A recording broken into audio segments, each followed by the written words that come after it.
Welcome to Spokane Talks, where you find news, views, and conversation that includes respect for opinions, facts, and diversity. Spokane Talks is brought to you in part by McNeice Wheeler Attorneys and River Ridge Hardware.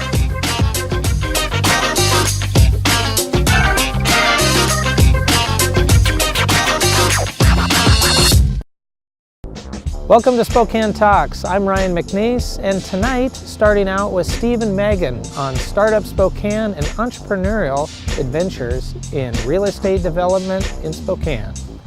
Next up on SheSays, Stephanie Regalado will have the opportunity to sit down with Natalie Wood Designs, a luxury brand empowering women.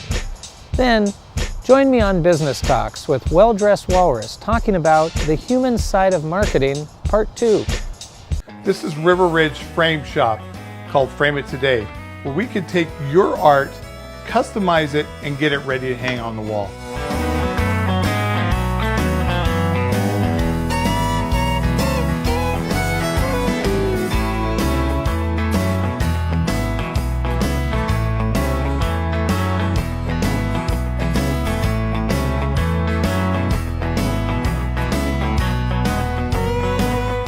Here at River Ridge Hardware, 2803 West Garland.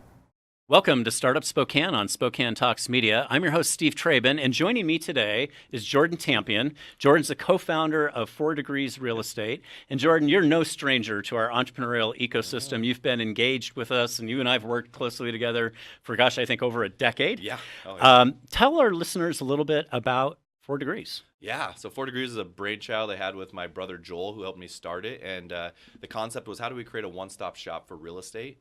And I started in government, did that, and we had so many silos. So when we were coming up with a name, we basically have 4 companies. We have a brokerage, a management company, investment company, and a foundation. Mm-hmm. And we wanted to be a degree of separation apart, and so the name 4 Degrees stuck, and we got it. And talk a little bit about the model. Use some of the examples of your current projects if you need, but It's pretty unique compared to what I see with other developers. Yeah, and one of our models played out really well. We helped an investor buy about $50 million worth of real estate, and we just helped him buy a condo. And then we're also helping him plan for what he should do, analyzing his portfolio, and then we also helped him connect and giving back to the community. Mm-hmm. That's the idea, is you don't have to leave to do what you need to do through real estate and through the community. Yeah. And so what we're looking for is the foundation is actually the biggest part. It's just you can't start a foundation without any money. Right. So you had to create a business that generated. And so what we love to do is catalyze community. So all of our development projects are in fringe areas purposefully. Mm-hmm. So we target areas that we know with the right injection of capital and the right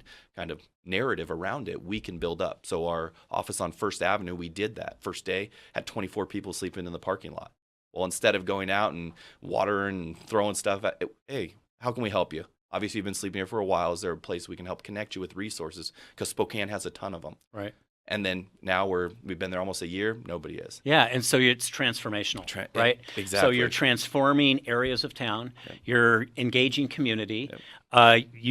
You build these, or you rehab these buildings, right? Yep. So you're rehabbing buildings and you're leasing out office space and creating event space and things like that. Yeah, and I think every investor would cringe when I say this, but we really try to look for a social impact. Now, it's icing on the cake, so we never base a decision off that, but if it doesn't have that, we're more likely to not do the project and pass it to someone else than to do it. And so it's kind of played itself out. One of the most excited projects I have is a partnership with Matt Goodwin, who I own restaurants with. Mm-hmm. We're doing open a brewery.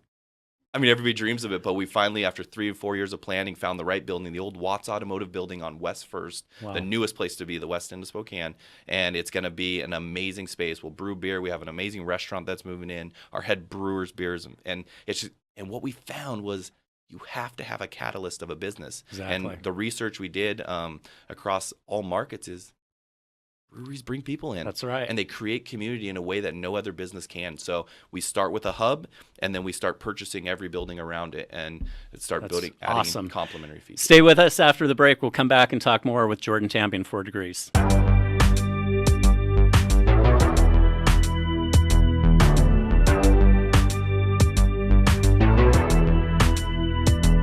The following is sponsored by our friends and community supporters at McNeice Wheeler Attorneys. McNeice Wheeler is a boutique law firm in Spokane, handling matters in both Washington and Idaho. Areas of law include business law, wills, trusts and estates, family law, personal injury and wrongful death, and real estate matters. For your full-service legal needs, contact McNeice Wheeler, attorneys.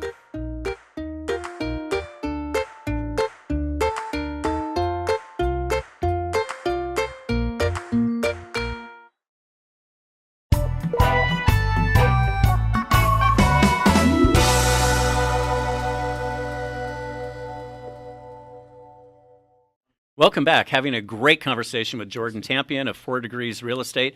Jordan, as we were talking before break, community is a really big part of this. Say more about how your strategy ties into community and connecting community. Yeah, so I read a quote by Barbara Corcoran, major real estate mogul. She said, everybody wants what everybody wants and nobody wants what nobody wants. And one of our goals is to create a community that everyone wants to be a part of.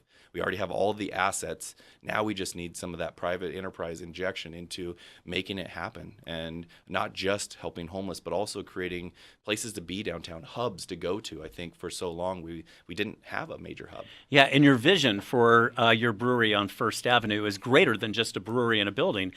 You've shared with me there's this kind of all this wraparound activity. Talk a little bit about that. Yeah, so right next door, the reason we put it there was the city's doing a plaza. And so we're going to activate that plaza with music, food trucks, tented beer festivals, and all the things that would drive more and more people to one common place. So we're not the Valley, North Side, South Hill. It's Spokane. Right. And it's one area where we can congregate and all kind of have a commonality.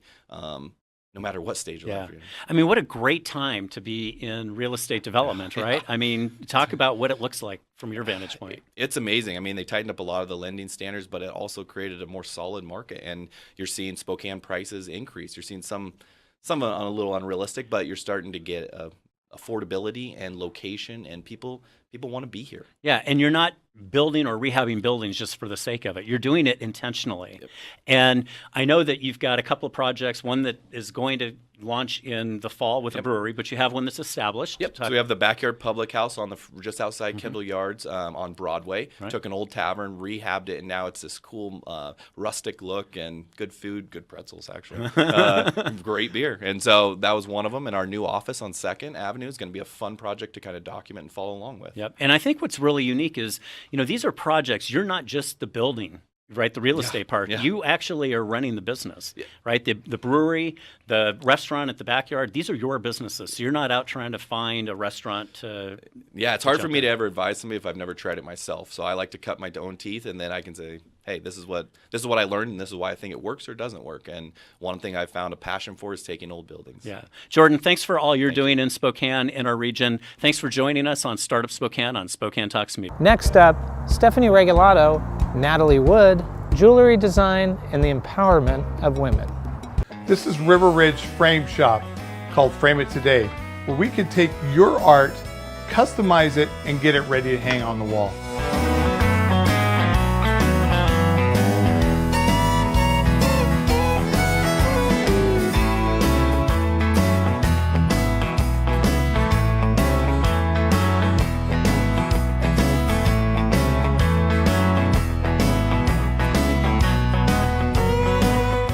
Here at River Ridge Hardware, 2803 West Garland.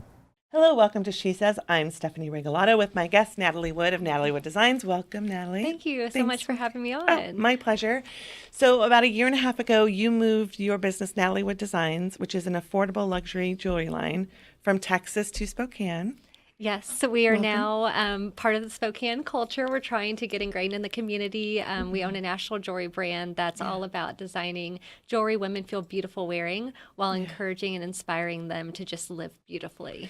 I was going to ask you exactly what is your niche? What makes you different in a sea of masses of jewelry? All of our jewelry is unique. It all begins with a hand sketch by myself, and then it's artisan crafted. So I grew up as an artist, and I have a love for fashion. So just really ingraining, our mission of really inspiring women along with unique designs is what makes us unique. Yeah, the fun part of your story is you didn't set out to be a jewelry designer. No. You set out to be a doctor. I did. And what happened to that trajectory? I was just blown away by what God had planned for my life. I was wanting to be a doctor. That was my goal, my dream. Worked hard for it throughout college, applied to medical school, and just realized at the time that I could remember what someone would wear to the Oscars 5 years ago. To the exact T, what they were wearing. Yeah. And after I would take a test, I would forget what a disease was. So I thought, you know what, maybe I really need to reshift my focus and really kind of hone in on what my true love is, which is fashion and art. I love that you were able to have such clarity within yourself to detect that. It wasn't easy, but you know what? A door closed and I felt like so many windows opened, and I just felt like, going down this fashion path was just the right plan for my life. One thing I appreciate so much about your story, moving to Spokane, a lot of national brands or global brands don't necessarily embed themselves holistically into our community, but that's a mission and a goal of yours. Absolutely. My husband was born and raised here in Spokane. I don't know how he got a Southerner out of Texas, but he did. Yeah. I love the community. We call Spokane home now, so it's only right for us to really want to be part of the community. That's all. Our mission is all about encouraging women and inspiring them. So that's what we want to do here as well. Yeah. Well, and now you're growing roots here too, because you have a baby girl. I do. Yes, we have a little 1-year-old named Parker, and so she's an amazing addition to our family and our team. I can only imagine. And she's walking now, you said. Walking into everything, into the jewelry. I have to be very careful. Right. Yeah. Okay, well, we're going to take a quick break and hear a note from our sponsors, and then we'll be right back for more. All so right. We'll be right back in a moment.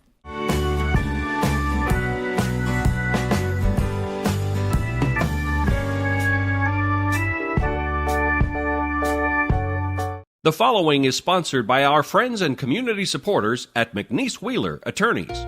McNeice Wheeler is a boutique law firm in Spokane, handling matters in both Washington and Idaho. Areas of law include business law, wills, trusts and estates, family law, personal injury and wrongful death, and real estate matters. For your full-service legal needs, contact McNeice Wheeler Attorneys.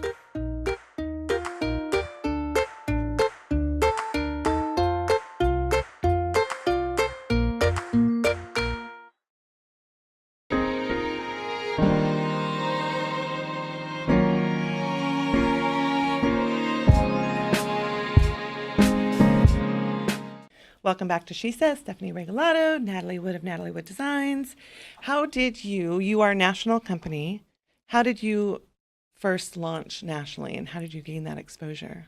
Well, we launched online. We have a website, nataliewoodddesigns.com, but we also really were focused on, how can we really quickly gain that national exposure and that brand credibility. Right. So I started scouring contests throughout, the internet, department stores that I knew of that had previous contests in the past, and we were very lucky to have won the Belk Southern Designer Showcase, which prompted us to be sold in several, a lot of the flagship stores of Belk in the Southeast.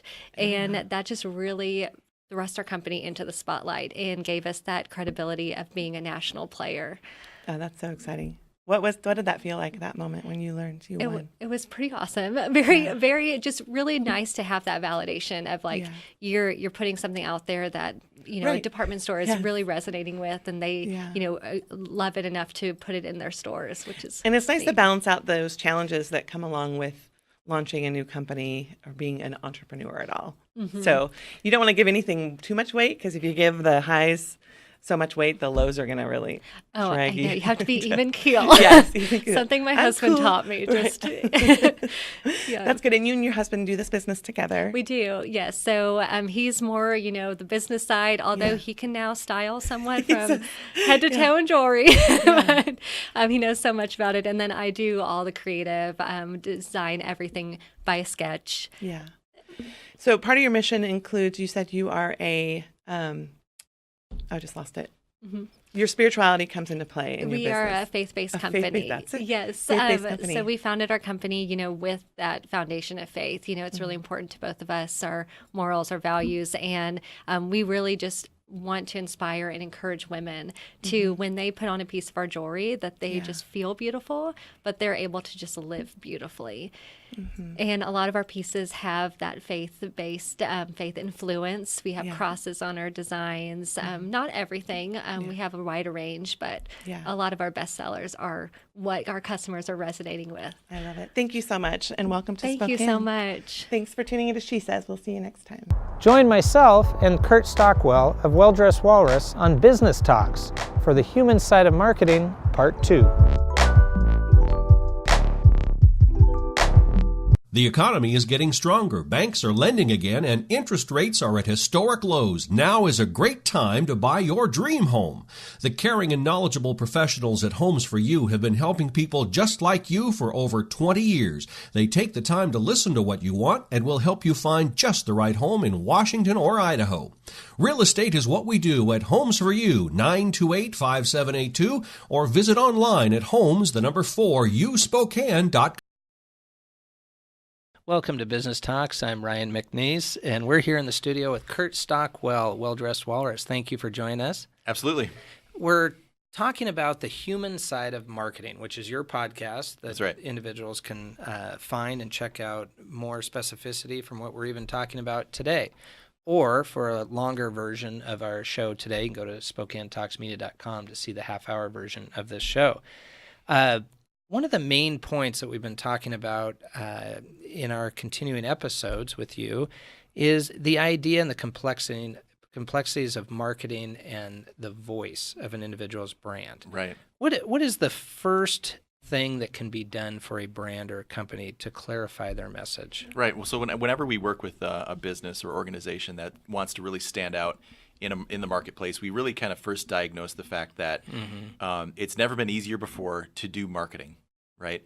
We've got computers in our pockets that we can send out marketing messages to thousands and thousands of people with just a click of a button. Everybody has a voice. Everybody has a voice, but because everybody has a voice, or because everybody can do marketing easily, it's become so incredibly noisy. So to rise above the noise, we help businesses clarify their message so their customers will listen and understand, and ultimately they'll be able to sell more products or their services. When people ask me, like, what's step one? You know, is it my website? Is it an email campaign? Is it print media? Or print ads? Or is it is it the billboard? Is it the content on the website? What is it? What's the easiest place to start? I always tell them the very first thing that you should consider, the easiest place to start, literally something that we can sit down for a couple hours and you can walk away with something you can use immediately. You don't have to wait a couple months for a website to be built, is literally the answer to what do you do?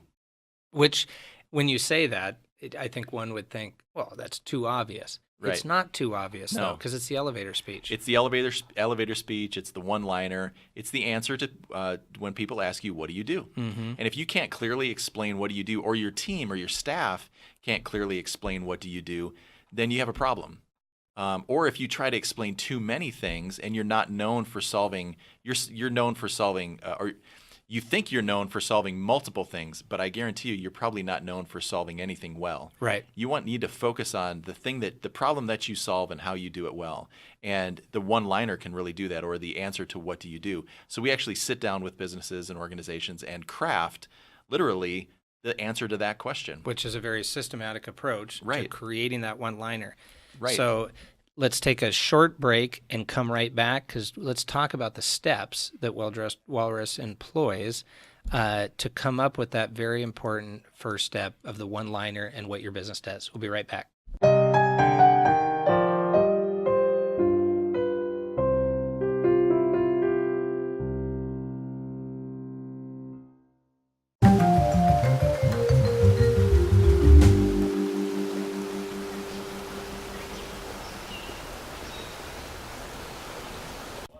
Welcome back. This is Business Talks. I'm Ryan McNeice. We're here in the studio with Curt Stockwell. Right before the break, we were just going to get into the 3 steps that clarifies the message in terms of creating a one-liner. What are those steps? Right. So these 3 steps are really critical, because ultimately what you want to do is your one-liner, or the answer to the question of what do you do, needs to be simple, relevant, and repeatable. Right. Okay. So step 1, you start by stating the problem that you solve. the problem that your customers face. From their viewpoint, which your I think is critical. From your customer's viewpoint, exactly, from your customer's viewpoint. This might take some homework and asking maybe your customers, what do you feel like ultimately is the problem that we solve? And then step 2 is you talk about the solution to the problem that you just stated. And finally, you ramp up the success of how your customer will feel after that problem's solved. So for Well Dressed Walrus, we always, if somebody asks me, what do you do? We reply with, you know how most businesses struggle to talk about what they do? We use a communication framework that helps them clarify their message. And when you clarify your message, customers engage more, word starts to spread about your company, and your business grows. Well, and I know from my own experience, you have created a systematic approach to not only with Well Dressed Walrus yourself, but with your customers. The name in and of itself, Well Dressed Walrus, begs the question, what do they do? Exactly. And so I think as you're just describing, your one-liner. Right. That's why it's so critical. Yeah, it's Right. so critical because again, we talked about before the break, it's a noisy marketplace. And you have to stand above that noise. And to do that, people need to understand that you understand their problem and you have a solution for it. Well, and I think that psychology is so critical. Again, I think folks don't put a lot of thought to it, but understanding that somebody doesn't care what you think as the vendor or the business. They care what they think and what their problem problem are you solving is. for me? Yeah. And this is a really fast description to a much longer conversation. So I hope you will go listen to the longer conversation that we did on the website. Well, I appreciate you coming in, Curt. And you can go to SpokaneTalksMedia.com, check out half-hour version of this, as well as your podcast, wherever you listen to podcasts, which is Curt Stockwell, Well Dressed Walrus, and the Human Side of Marketing. And I appreciate you coming in. Absolutely. Let's keep doing these shows. I think we're going to do a multi-series and keep on going. So Thank you for joining us. See you next time. Cindy Hval is a freelance columnist and correspondent for the Spokesman Review, and author of War Bonds, Love Stories from the Greatest Generation.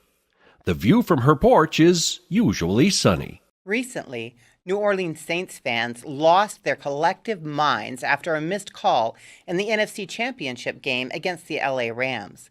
The ire heaped on the official who blew the call was heated.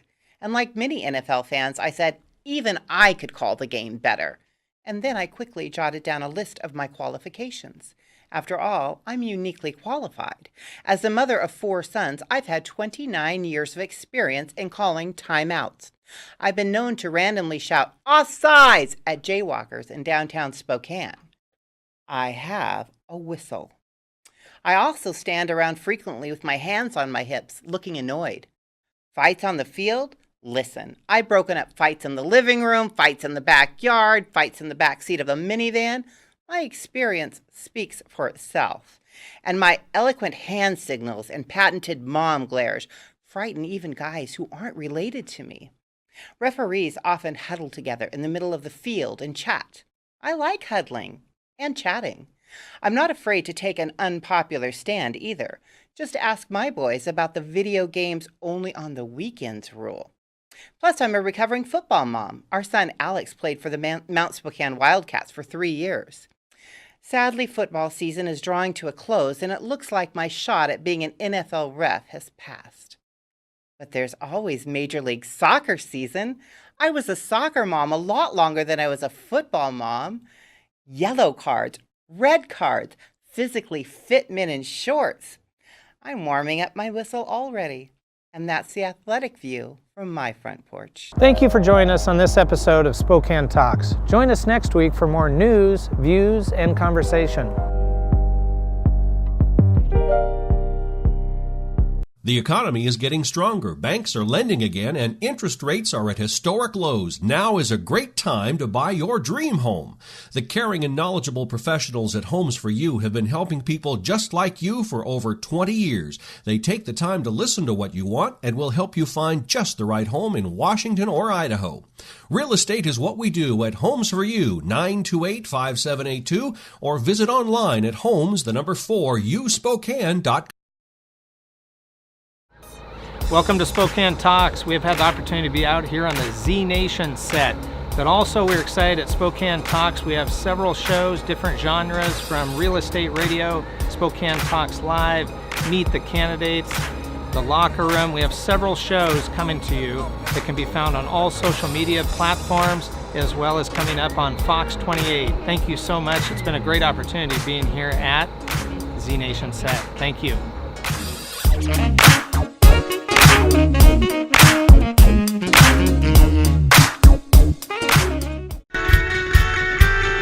Spokane Talks is about you. Give us your feedback and comments at info@SpokaneTalksMedia.com. Spokane Talks is brought to you in part by McNeice Wheeler Attorneys and River Ridge Hardware. We'll be back next week with additional news, views, and conversations. Please join us. So long for now.